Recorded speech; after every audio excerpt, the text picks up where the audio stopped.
दोस्तों यह washing machine का कपड़ा सुखाने वाला मोटर है जिसे हम स्पिन मोटर भी कहते हैं। यह मोटर जल गया था दोस्तों, तो मैंने इसे कॉपर के गेज से रिवाइंड कर लिया है। देखिए कितना अच्छा और फिनिशिंग के साथ रिवाइंड हुआ है यह मोटर। तो आज के इस वीडियो में मैं आपको इस मोटर का कंप्लीट वाइंडिंग डाटा बताऊंगा दोस्तों। आप चाहें तो डाटा को कॉपी पेन में नोट कर सकते हैं। पहले मैं आपको इस मोटर का बेसिक इन्फॉर्मेशन बता देता हूं। तो दोस्तों इस मोटर का जो स्टेटर का मोटाई है वह 22 mm है। 1 इंच से थोड़ा सा कम इसका स्टेटर का मोटाई है। और इसका ये जो इनर डाया है वह 2.7 इंच है। और इस मोटर का जो आउटर डाया है, मतलब कि यहाँ से यहाँ तक की जो दूरी है वह 4.2 इंच है।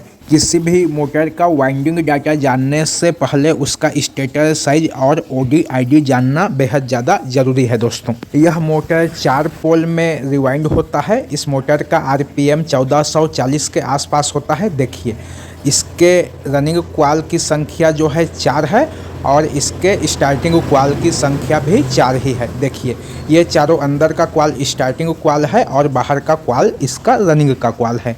इस मोटर में जो कैपेसिटर यूज होता है वह 6 UF का कैपेसिटर यूज होता है दोस्तों। और यह मोटर 220 वोल्ट AC सप्लाई में वर्क करता है, मतलब कि यह motor single phase AC supply में वर्क करता है। अब मैं आपको इसका रनिंग क्वाल का डाटा बताता हूँ। ये चारों क्वाल इसका रनिंग का है। तो पहले मैं आपको इसका रनिंग क्वाल का डाटा बता देता हूं, आप चाहें तो कॉपी में नोट कर सकते हैं। तो दोस्तों इसका रनिंग क्वाल का जो प्रत्येक क्वाल का गोलाई होगा वह 21.5 इंच होगा। और इसके रनिंग क्वाल के प्रत्येक क्वाल में 145 टर्न होगा, जो कि 31 नंबर कॉपर के गेज से होगा। अब मैं आपको इसके स्टार्टिंग क्वाल का डाटा बताता हूँ, मतलब कि इसके अंदर वाले क्वाल का डाटा बताता हूँ। तो दोस्तों इसके स्टार्टिंग क्वाल का जो प्रत्येक क्वाल का गोलाई होगा वह 21 इंच होगा। और इसके स्टार्टिंग क्वाल के प्रत्येक क्वाल में भी 145 ही टर्न होगा, 31 नंबर कॉपर के गेज से। और इस मोटर में स्टार्टिंग क्वाल और रनिंग क्वाल का जो पिच होगा वह सेम ही होगा। 1 से 4 में 1 राउंड होगा और 1 से 6 में 2 राउंड होगा। स्टार्टिंग क्वाल का भी पिच वही होगा और रनिंग क्वाल का भी पिच वही होगा। तो दोस्तों यदि आप मेरे इस बताए डाटा से इस तरह के मोटर को रिवाइंड करते हैं तो आपका मोटर जो है काफ़ी ज़्यादा लंबे समय तक चलेगा दोस्तों।